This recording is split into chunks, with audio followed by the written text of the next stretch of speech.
इस कार्यक्रम के पुण्यार्जक हैं श्री सुरेंद्र कुमार जैन, स्नेहलता जैन, सचिन जैन, मधुलिका जैन, प्रणव जैन पलवल, श्री विनोद कुमार जैन, मंजू जैन, अजय ऋतु जैन गुरुग्राम, श्री संजय जैन, निधि जैन, आयुष, अस्मिता, बनारसी दास स्टेट दिल्ली, श्री सुभाष नीलकमल जैन, सिद्धांत अक्षरा सिंघई, हर्ष सुनैना जैन, खनक अरुण्या सिंघई एवं समस्त जताराजी परिवार जबलपुर मध्य प्रदेश। राकेश जैन, मुकेश जैन, राजीव जैन, निहित, राहुल, अंबुज, अंकुर, शुभम, गौरी, प्रियांक, अरहान, अयांश, नक्श जैन, कृष्णानगर दिल्ली, श्री सागर सविता जैन, ऋषभ विहार Delhi, Shri Siddhant Jain, Prem Shanti apartment, Civil Line Delhi, Shri Sachin Sunita Jain, Shri Ram road, Civil Line Delhi, Shri Parshvanath Mahila Mandal, Raghuvarpura गली नंबर 6 दिल्ली, उषा जैन, अरुणा जैन, अनीता गंगेरू, रेणु जैन, वसुंधरा जैन, नीलम जैन। तीन भुवन में सार बीत राग विज्ञानता,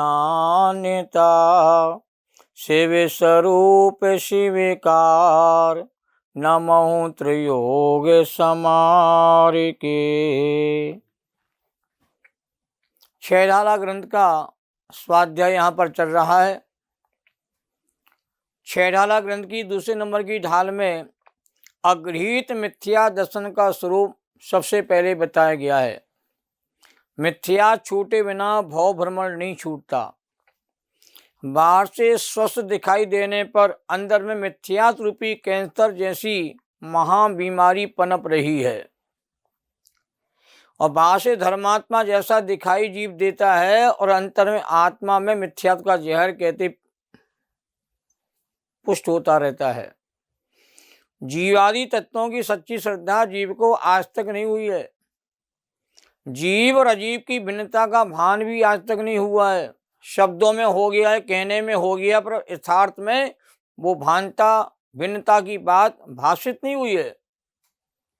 और जीव के कार्य को ये अजीव का कार्य मानता है, अजीव के कार्य को जीव का कार्य मानता है। ये बहुत बड़ी भ्रांति जीव को चली आ रही है और वस्तु स्वरूप में अपनी मनमानी अनादि काल से जीव कर रहा है। कभी कहता है आँख देखती है, कभी कहता है आत्मा खाता पीता है, हंसता है, बोलता है, कभी कहता मैं गोरा काला हूँ।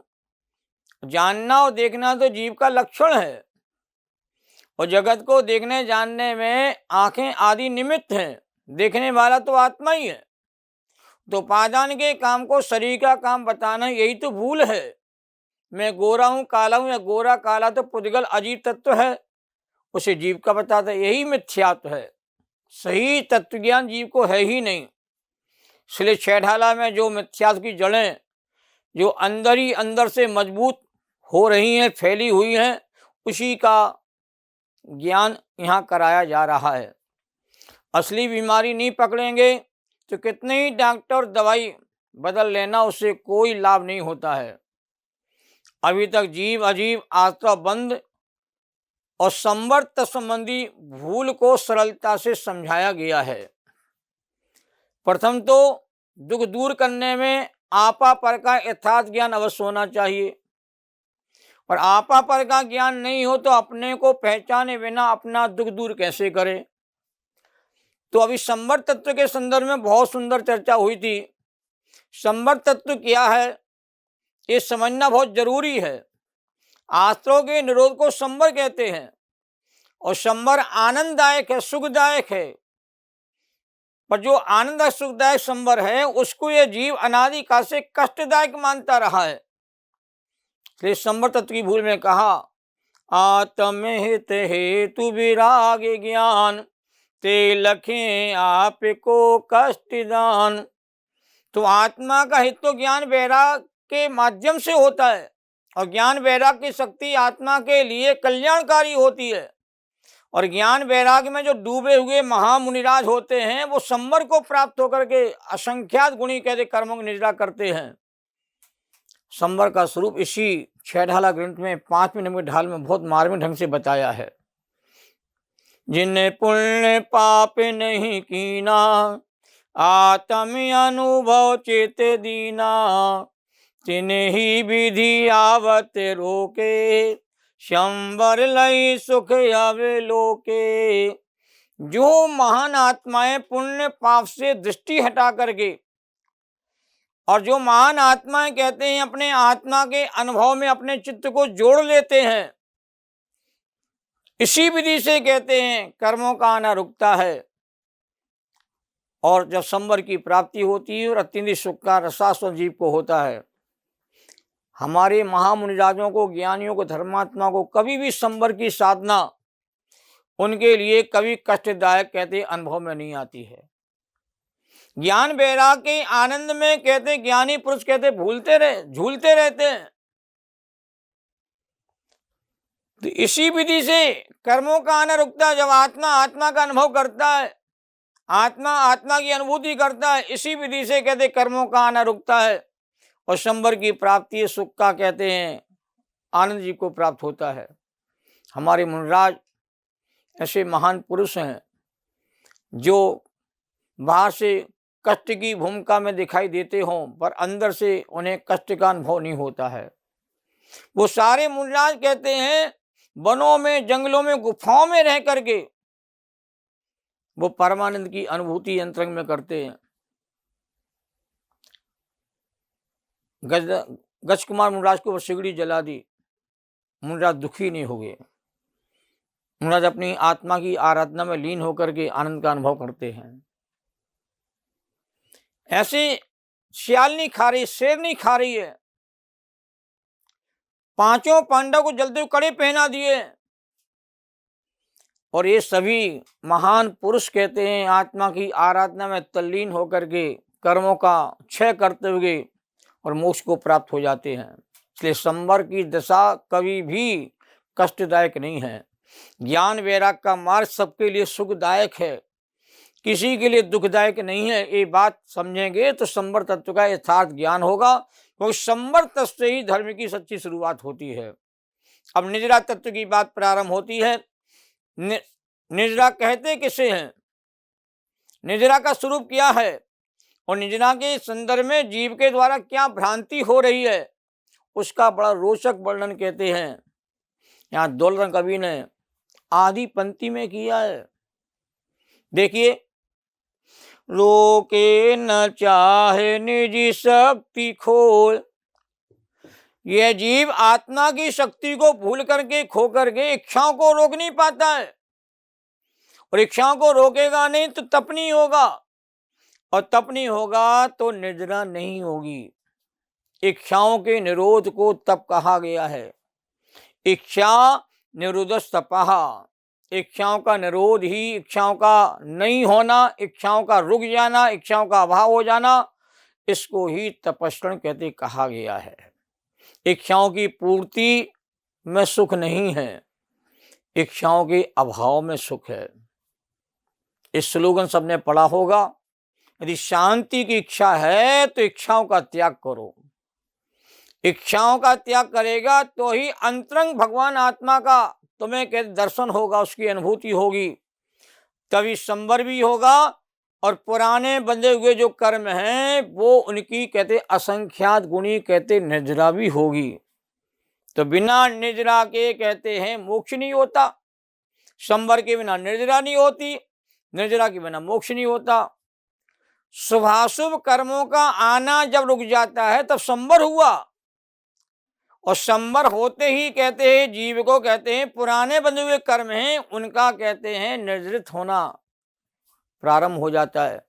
संवर सहित करो तब प्राणी मिले मुक्ति रानी। संवर सहित जो आत्मा तपस्या करता है उस जीव को ही वास्तव मुक्ति की प्राप्ति होती है, वही निद्रा को प्राप्त होता है। तो ये विशेष बात जो है हमें समझने की बहुत बड़ी आवश्यकता है कि बहुत सुंदर आधी लाइन ली है दौलत राम का भी कमाल देखो आप। आधी लाइन में निद्रा का स्वरूप बता रहे और निद्रा तत्व के बारे में जीव के द्वारा क्या भूल हो रही है उसकी चर्चा कर रहे हमारे कवि। फिर रो के ना चाहे, यह जीव इच्छाओं का गुलाम बना हुआ, इच्छाओं को रोक नहीं पाता है और ऐसी इच्छाएं करता है जो इच्छाएं कहते पूरी नहीं होती, फिर भी इच्छा किए बिना मानता नहीं है। तो इच्छाओं के अभाव में जीव को सच्चे सुख की प्राप्ति होती है। ये मार्मिक छंद है, इस छंद को हमें समझना पड़ेगा। छंद पूरा इस प्रकार देखिए, रोके न चाहे निज शक्ति खोल, शिव रूप निराकुलता न जोड़, याही प्रतीत जुत कछुक ज्ञान, सो दुखदायक अज्ञान जान। कि मिथ्या दृष्टि, मिथ्यात्व के प्रभाव से अपने आत्मा की शक्ति को खो करके, भूल करके पांच इंद्रियों के विषयों की इच्छा को नहीं रोकता और आकुलता के अभाव को मोक्ष का स्वरूप कहते हैं नहीं मानता। इस अगृहीत मिथ्या दर्शन सहित विपरीत सिद्धांत से जो कुछ थोड़ा सा ज्ञान होता है वह दुखदायक, कष्टदायक अज्ञान अर्थात अगृहीत मिथ्या ज्ञान जानना चाहिए। दौलत राम जी की काव्य शक्ति और शैली का कमाल देखो आप। 2 लाइनों में, एक छंद में 3 बातों का वर्णन कर दिया है। आदि पंक्ति में निजरा तत्संबंधी भूल, उसके बाद आगे आने वाली आदि पंक्ति मोक्ष तत्संबंधी भूल, और नीचे की पंक्ति में अगृहीत मिथ्या ज्ञान का कहते उन्होंने क्या स्वरूप बता दिया। तो छंद के प्रथम चरण में आधी लाइन में निजरा तत्संबंधी भूल बताई गई और द्वितीय चरण में आधी पंक्ति में कहते हैं मोक्ष तत्संबंधी भूल का स्वरूप बताया गया। और दोनों तत्व बहुत महत्वपूर्ण हैं कि बिना निजरा के मोक्ष नहीं, और मोक्ष के बिना जीव को परमानंद की अनुभूति नहीं होती है। और दोनों के लिए आधी आधी लाइन के लिए एक लाइन भी पूरी नहीं लिखी गई है। कितना सुंदर गजब का स्वरूप बताया है कि रोके ना चाहे न शक्ति खोए। मिथ्यात्व के कारण यह जीव आत्मा की शक्ति को भूल करके अपनी इच्छाओं को नहीं रोक पाता, इच्छाओं को पूरा करने पूरा जीवन लगा देता है और इच्छाएं कभी किसी की पूरी होती नहीं है। तो तप का स्वरूप है इच्छा निरोध तपः और तपसा निजरा च। इच्छाओं के निरोध को तप कहते हैं और तप से संवर भी होता, निजरा भी होती है। और भी जगह आचार्य ने कहा समत रागादि पर भाव इच्छा त्यागे ने स्वस्वरूपे तपनम तपः। समत रागादि इच्छाओं के त्याग हो जाने पर आत्मा के स्वरूप में स्थिर होना, इसका नाम तप है। तो कर्मों की निजरा तो करना चाहता जीव, इच्छाओं पर विजय प्राप्त नहीं कर पाता, इच्छाओं की पूर्ति में लगा रहता है। तो सकाम निजरा कैसे होगी? निजरा 2 प्रकार की होती है, सकाम निजरा, अकाम निजरा। एक निजरा अज्ञानी को होती जो अकाम निजरा कहलाती है, और एक निजरा ज्ञानी को होती संवर्षित, उसको सकाम निजरा कहा जाता है। तो इच्छाओं की पूर्ति में निजरा नहीं है। आत्मशक्ति को जागृत कर इच्छाओं के अभाव में सकाम अर्थात संवर्षित निजरा होती है। संवर्षित करो तब प्राणी मिले मुक्ति रानी। इस पंक्ति के रहस्य को हमें समझने की बहुत बड़ी आवश्यकता है।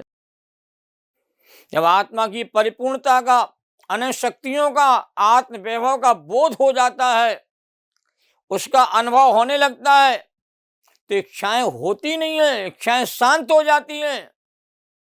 इच्छाएं तो अपने आत्मा को भूल करके परमेश्वर सुख मानने की अभिलाषा से होती है, और ये आत्मा अपनी शक्ति को भूल करके, छिपा करके इच्छाओं के निरोध रूप तप नहीं कर पाता।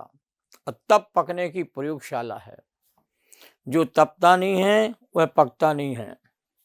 आम पकता है तपने के बाद, और रोटी पकती है तपने के बाद, सोना चमकता है तपने के बाद, और घड़ा पकता है तपने के बाद, और आत्मा परमात्मा बनती है ज्ञान ध्यान रूपी तप में तपने के बाद।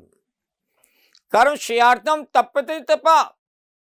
कर्मों के क्षय करने के लिए जो भी कार्य किया जाता है उसका नाम तप कहा गया है।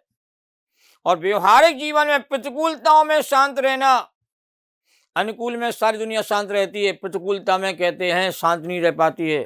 तो प्रतिकूलताओं को समता भाव से सहन करना। सूरज तपता है तभी सभी को प्रकाश देता है, और सूरज ना तपे तो भूमि कभी उपजाऊ नहीं होती है। ऐसे तपे और पके बिना कर्म झड़ते नहीं है।